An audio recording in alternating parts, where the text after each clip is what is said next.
In March 2023, the arrival of spring in Montreal was marred by a devastating incident that forever changed the lives of 7 families. On the night of March 16th, a historic building in Montreal's Old Town suddenly erupted in a 5-alarm fire, resulting in the tragic loss of 7 lives, including a young Chinese scholar named An Wu. An Wu, a neurobiology postdoctoral researcher at the University of California, San Diego, had been in Montreal for a neuroscience academic conference. Sadly, on the last day of her trip, she lost her life in the fire. The shocking revelation of the cause of the fire unfolded more than 6 months later, exposing a truth far more absurd, cruel, and surreal than anyone could have imagined.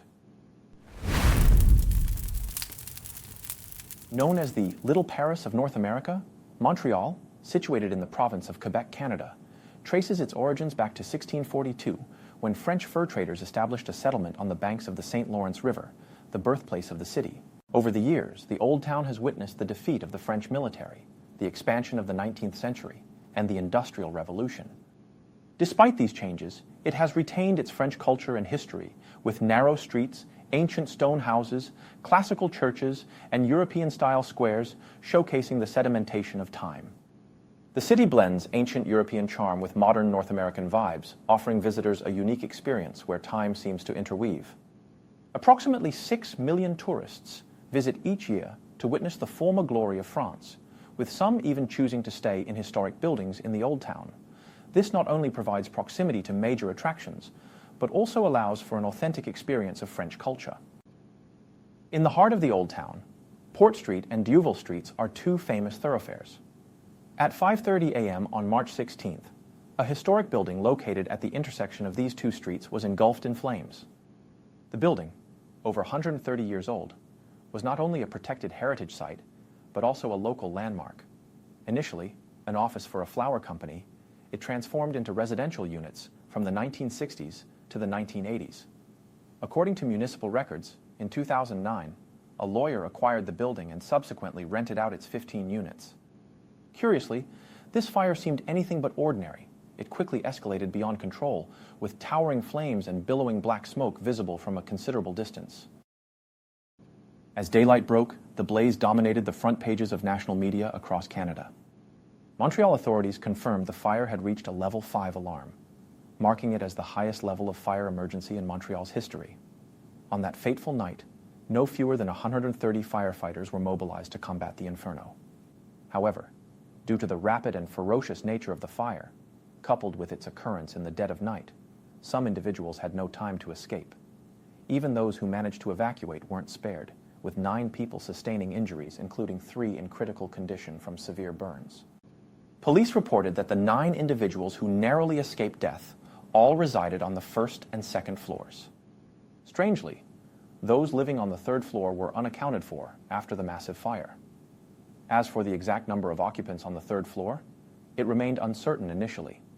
Media reports initially suggested at least 1 person, but later estimates increased to 4. At this point, some may wonder why this information wasn't readily available by consulting the landlord. However, the landlord himself was unaware of the 3rd floor occupants. The building had a secondary landlord, despite legal ownership resting with the lawyer landlord. The practical manager of the property was a second landlord named Tariq Hassan. While the lawyer owned the building, Hassan leased a majority of the units, primarily using them for short-term rentals on Airbnb. On the night of the fire, most of the occupants in the building were short-term renters. Finally, 3 days after the fire, the police confirmed that a total of 7 individuals were missing in the aftermath of the blaze. On the same day, the editors of our WeChat official account, Au Quebec Media, received an urgent plea for help. Could you post a message to assist in locating our classmate, An Wu? She had gone missing in the devastating fire in Old Port, Montreal. According to An Wu's classmates and family, we learned that she was an exceptionally talented and accomplished Chinese scholar studying in the United States. Born in 1992 in Anhui, China, she was only 31 years old at the time of the incident.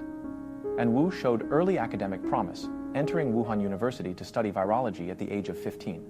By the age of 24, she had earned her PhD in neuroscience from the University of Miami. Following her graduation, An Wu had been working as a project scientist at the University of California, San Diego. Her visit to Montreal was for delivering a presentation at the Computational and Systems Neuroscience Academic Conference. The conference took place from March 9th to 14th, with An Wu planning to stay in Montreal on the 15th before returning to San Diego on the 16th. During the conference, she had been staying in a hotel arranged by the organizers. However, on the 15th, she decided to move to an Airbnb, thinking that the old port location would be closer to the airport for her departure on the 16th and would also provide a taste of the old town's charm. Unfortunately, the building, less than 600 meters from Montreal's Notre Dame Basilica, experienced a sudden and devastating fire that night, cutting off all communication with An Wu. An Wu was expected to arrive in San Diego on the 16th. However, her supervisor and colleagues became concerned when they couldn't reach her on that day. They went directly to her apartment, only to find it empty. Immediately, they reported her missing to the police and contacted U.S. Customs, learning that there was no entry record of An Wu returning from Canada to the United States. Simultaneously, Canadian authorities, after verifying the tenant information with the second landlord, were attempting to reach An Wu's emergency contacts through U.S. law enforcement.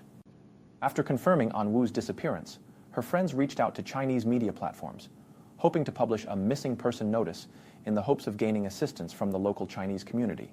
They held on to the hope that An Wu might have escaped, possibly aided by a kind-hearted individual who took her for medical attention and was temporarily unable to contact friends and family for some reason. However, this last glimmer of hope was shattered completely over 10 days later.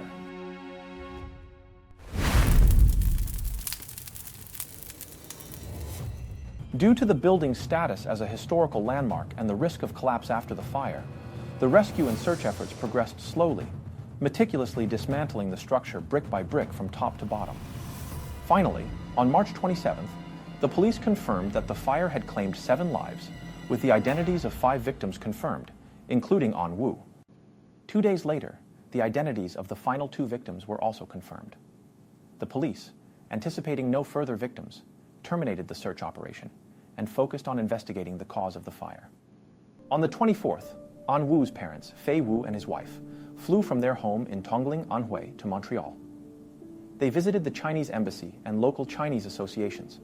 They went to the police station for DNA testing, in what turned out to be the most prolonged days of their lives. On the 27th, they finally saw An Wu at the morgue. As the case was still open, they were not allowed physical contact with their daughter's body. The police only permitted them to see her head through the glass. Fei Wu immediately recognized his daughter. He described her hair still flowing down, eyebrows intact, and her skin reddish. The father told the media that his daughter's sleeping area in the unit on the west end of the 3rd floor was not affected by the fire. The room faced the street to the south, with 2 large windows. If someone had managed to break those windows that night, perhaps she could have been saved. However, An Wu was fast asleep and unaware of the fire, making self-rescue impossible. He couldn't understand why, in a building with only 5 rooms facing the street, less than 50 meters in length, none of the 130 firefighters involved in the rescue broke that window to save his daughter. No windows, no smoke alarms. How can such a property be listed for short-term rentals on platforms? As the situation escalated, the property owner, unable to bear the pressure, finally responded through their lawyer, suggesting that the building was a historical landmark and was in the same condition when purchased. Implicitly, the lack of windows was claimed to be in compliance with safety regulations. Regarding the smoke alarms not sounding during the critical moment, the lawyer asserted that all rooms were equipped with smoke alarms. Moreover, on the morning just before the incident, maintenance workers had checked their functionality. As for the operation of short-term rentals, the property owner vehemently denied any wrongdoing. The lawyer stated that the property owner has warned the second landlord, Tariq Hassan, a few times, but he wouldn't stop his short-term rental business. Subsequently, Hassan was exposed as a software engineer at a Montreal company, running more than 20 Airbnb listings as a side business. 4 of these properties lacked short-term rental permits, constituting illegal operations. However, is the property owner truly innocent? Let's not forget, he is a lawyer himself, likely a very capable one, given the financial ability to buy an entire building. A lawyer hires another lawyer, and together, they couldn't even prevent a software engineer from engaging in illegal short-term rentals. Indeed, Not long after, a local media outlet revealed that in a 2019 interview, Hassan had boasted about his exclusive business model based on profit-sharing cooperation with landlords. He claimed to earn several times his salary annually through this side business. And how many units would it take to be able to fully supplement your last job's income? 1 to 2. It only takes 1 to 2 extra units, or it only takes 1 or 2 units to be able to supplement that income? 1 or 2 units. Yeah. Oh wow! So you're at 5 units right now. So you're doing Right. doing a lot better than what you were before. You're five times as much. A long-term tenant in the building mentioned that the short-term rental business was actually approved by the property owner. Furthermore, they attempted various methods to force out all long-term tenants, intending to use all rooms for short-term rental business. Aside from the questionable dealings of the property owner and second landlord in illegal short-term rentals, people raised concerns about the regulation of illegal short-term rentals, the rescue efforts during accidents, and the subsequent investigations. In fact, since 2018, Montreal's Old Town has prohibited any form of Airbnb short-term rentals, but the lack of supervisory means made the ban almost ineffective. Faced with widespread criticism, the mayor of Montreal admitted shortcomings in regulating illegal short-term rentals, but insisted that it was not solely the fault of the Montreal city government. Why? Because the responsibility for inspecting illegal short-term rentals lies with the Quebec Revenue Agency. They need to increase the number of inspectors for effective oversight. Furthermore, the bigger issue lies with Airbnb, which doesn't even require operators to provide the operating permit number issued by the authorities. This is a regulatory loophole on the part of the platform.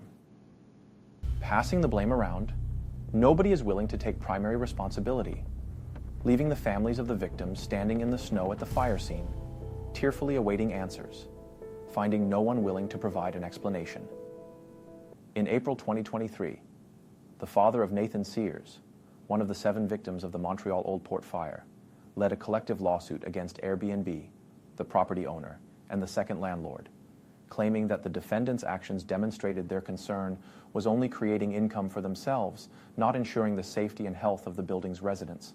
They sought punitive damages totaling 22 million Canadian dollars. However, the family's collective lawsuit has not yet been approved by the judge. Meanwhile, the property owner has taken the initiative to sue the city government for 7.5 million Canadian dollars, accusing the government of overly protecting heritage buildings, leading to the outbreak of the fire. What kind of logic is this? According to the lawsuit, the property owner argued that the city government's strict preservation requirements for heritage buildings made certain modifications impossible. For example, the large wooden door that has been in place for over 100 years, with historical value, cannot be altered or replaced as per government guidelines. However, this door is neither theft-proof nor compliant with modern fire standards. Moreover, the property owner claimed in the lawsuit that they couldn't modify the stairs according to modern urban standards. They had to remove the emergency exit from the roof because it didn't comply with heritage building alteration guidelines. Finally, they blamed the insufficient presence of firefighters and claimed that after arriving at the scene, they had warned the firefighters that some people might still be trapped inside. However, their warning did not receive the firefighters' attention. While these statements in the lawsuit may seem justified, the question remains. If you were aware of significant safety hazards in the building, why continue to rent it out? In conclusion, each party has its own version of events, and blame has been passed around in a relay. Unfortunately, the families of the victims are left in the dark, still unsure of how the fire started and who will be held accountable for the loss of their loved ones. In the blink of an eye, almost half a year has passed since the fire, and the incident seems to have faded from public memory. However, at the end of August, the Montreal police officially classified the fire as a criminal case, claiming significant progress in the investigation. The police confirmed the presence of accelerants at the scene, establishing that the fire was intentionally set by arson. Strangely, the police remained tight-lipped about the suspect's identity. A month later, the Montreal Gazette revealed that someone had ignited gasoline in the basement stairwell, attributing the fire to a dispute between the suspect and a tenant involved in sex work. This so-called conflict arose simply because the suspect was dissatisfied with the services recommended by the sex worker, harboring resentment and seeking revenge. The absurdity of setting fire and causing the death of 7 people over dissatisfaction with sexual services is beyond belief and exceptionally cruel and senseless for the families of the victims. Even more bizarre, the Gazette magazine claimed that the police mishandled the investigation into the arson case, delaying charges against the suspect. The report stated that an inexperienced officer, without an arrest or search warrant, entered the suspect's residence, searched his phone, and made an arrest. Such actions clearly violated legal procedures, complicating an already complex situation for the police. In response to these claims, the Montreal police quickly came forward to deny that they mishandled the arson case. But they did not refute the identity and motives of the suspect mentioned in the report. They also tacitly acknowledged that charges had not yet been brought against the suspect. In late October, the Canadian Broadcasting Corporation, CBC, reported that the suspect in the Montreal Old Town arson case is named Denis Bégin.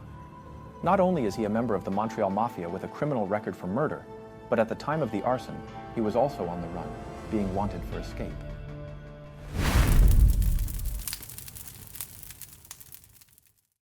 Denis Bégin, now 63 years old, appears in photos like a retired neighbor, but his extensive criminal history is too numerous to count. Since the age of 19, he became a frequent visitor to the Quebec courts, facing charges for offenses such as drunk driving, arson, theft, fraud, extortion, violent assaults, and more. His criminal record spans over 20 pages, with a multitude of charges, big and small, too numerous to tally. Finally, his minor offenses escalated to heinous crimes. He committed murder. On Halloween night in 1993, the 33-year-old Denis, wearing a mask reminiscent of the infamous serial killer from the classic horror movie Friday the 13th, entered a bar in Montreal. Suddenly pulling out a gun, he killed a 19-year-old amidst the partygoers and fled. Due to the lack of surveillance footage and the killer's masked appearance, the police were unable to identify this Halloween killer. It wasn't until 1995 when a woman, accompanied by 2 children, came to the police station to report that her husband had subjected her to inhumane abuse, violence, and attempted strangulation. She sought protection as a victim of domestic violence. Perhaps in an effort to keep this abusive husband permanently away from herself and her children, she disclosed a crucial piece of information. The man she was married to was the infamous Halloween killer. She even had the mask and clothing he wore during the crime at home. The police immediately acted on this information and arrested him. In 1997, the jury initially found him guilty of first-degree murder. However, during his trial in 1998, he confessed to being a member of the Quebec Hells Angels at the time of the bar murder, which was related to a territorial dispute among drug dealers. He also admitted involvement in the sensational 1995 explosion case and hoped to strike a deal with the prosecution to become a witness, helping the police find evidence against the Hells Angels. Denis Bégin's involvement in the violent clashes between the 2 major gangs in Montreal, the Hells Angels and the Rock Machine, reached its peak in 1995, which was considered one of the bloodiest years in their ongoing feud. During that year, 65 gang members lost their lives, with a majority belonging to the Rock Machine faction. More than 80% of these deaths resulted from the use of homemade bombs, particularly soil-based explosives, planted by the Hells Angels. This gang warfare also had severe consequences for innocent civilians. In front of a church in the eastern part of Montreal, an 11-year-old boy was killed when a car door, propelled by an explosion, struck him. The public outrage was palpable, leading to widespread protests. For over 5 months, all branches of the Hells Angels were surrounded by angry mobs demanding their exit from Montreal. The blockade persisted through the winter until public pressure forced the police to address the ongoing gang conflict seriously. Denis Bégin, notorious for crafting handmade bombs, played a central role in the infamous car bombing. He cooperated with the police, revealing many details about the bombings and admitting to manufacturing most of the bombs used by the Hells Angels. His makeshift workshop was located in his garage. In the end, in 2003, Denis was resentenced to second-degree murder and received a life sentence with no chance of parole for 10 years. He was incarcerated in Montreal's highest security prison. During his early years in prison, he was twice diagnosed with mixed personality disorders, displaying features of persistent narcissism and antisocial traits, limited introspection, and inflexibility. In 2008, a parole commissioner noted in an assessment report, Denis demonstrates a strong desire for control, viewing violence and deception as reasonable means to resolve conflicts and achieve goals. Therefore, parole is not recommended. Faced with the difficulty of parole, Dennis began applying to transfer to a lower security prison. In June 2015, shortly after the transfer, he made several attempts to escape. Although the prison authorities discovered his escape plans multiple times, they did not return him to a more secure facility. Instead, they revoked his permits for unescorted outings. Eventually, on February 15, 2019, Dennis successfully escaped and has been in a state of being wanted ever since. Despite being on Quebec's top 10 most wanted list, he remained at large for 4 years. In March of this year, surveillance cameras captured his image in the Old Town during the large fire. The video first recorded the building catching fire, followed by Dennis fleeing the scene. After his escape, the building was quickly engulfed in flames. After the incident, Montreal's major crime investigators approached Dennis for questioning. The cunning arsonist claimed to be a homeless man who happened to be staying in the building that night. Upon seeing the fire, he asserted that he quickly fled the scene. He even provided the police with a false name of another homeless person. Upon checking, the police found that the name Dennis provided indeed belonged to an actual person. Consequently, they didn't suspect Dennis's story and treated him as a homeless person, considering him a crucial witness to the arson. They questioned him multiple times, hoping he could recount any suspicious scenes or individuals he observed at the time. It wasn't until a seasoned female police officer from the Old City area informed the members of the major crime unit that she was very familiar with the homeless individuals in her jurisdiction. According to her, the name Dennis mentioned clearly belonged to someone else, suggesting that he might have impersonated that person. The officer's statement raised the suspicions of the major crime unit members, leading to Dennis's arrest. However, what's perplexing is that Dennis was apprehended on May 18th, and the police officially announced that his arrest was solely due to escaping custody, making no mention of his connection to the Old City arson case. Faced with CBC's reporting, the Montreal police continue to refuse any comments and haven't brought any charges against him. Considering the earlier news about the police mishandling the arson case due to procedural violations, it inevitably prompts speculation.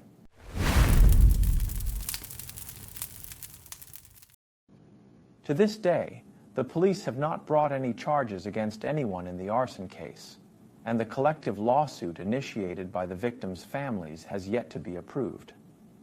As the seasons change from spring to autumn, Montreal has transitioned from the end of the previous winter to the beginning of this winter. Everything seems unchanged, but for the families of the victims, everything is different. And Wu's father left Montreal and went to San Diego. He and his wife packed up An Wu's belongings in the apartment she rented. There, the father saw a postcard An Wu had written in 2015 during her travels to Shangri-La. On the front was the Kawagarbo peak of the Meili Snow Mountain, covered in white snow under a sky of lake blue. Sunlight bathed the snow-covered peaks, and a few light pink clouds floated on the mountainside. On the back were a few lines written by An Wu. "My snowy mountain. I'm such a tiny existence. I hope I can always think of Meili Snow Mountain and be a humble person." Among the belongings were 2 bottles of wine. Due to the pandemic, An Wu hadn't been back to China for many years. Originally, she planned to return this year because of a seminar in Montreal, delaying her return to China. However, she had already bought the 2 bottles of wine as a gift for her father, a final gift from daughter to father. Before leaving the United States, Fei Wu walked on the stone path where his daughter used to walk the dog. He said he was letting the wind she blew bring him closer to her once again. Now the elderly couple has returned to their hometown in China. Even though, as before, their daughter is not with them, Fei Wu feels that everything is different. In the past, he had a spiritual anchor, and his longing had a concrete image and direction. Now his heart is like drifting duckweed, without attachment or dependence. Because their small town and home are filled with reminders of An Wu, they eventually decided to move to a 2-bedroom apartment in the city. However, even in this new setting, pain still strikes at any moment, tearing Fei Wu into pieces. He stays awake all night, And sometimes even when he manages to sleep, he wakes up suddenly. In the half-dream, half-awake state, he finds himself once again in Montreal, searching for his daughter's figure amid the ruins of the fire. He resents, he suffers, just as he expressed in a TV interview. The immediate pain of losing a daughter, a horrendous pain, cannot be expressed in words. This pain is not only what we are enduring now, but may also persist until the end of our lives. Perhaps, at the moment of death, we will all be thinking of our children, maybe shouting their names until the last moment.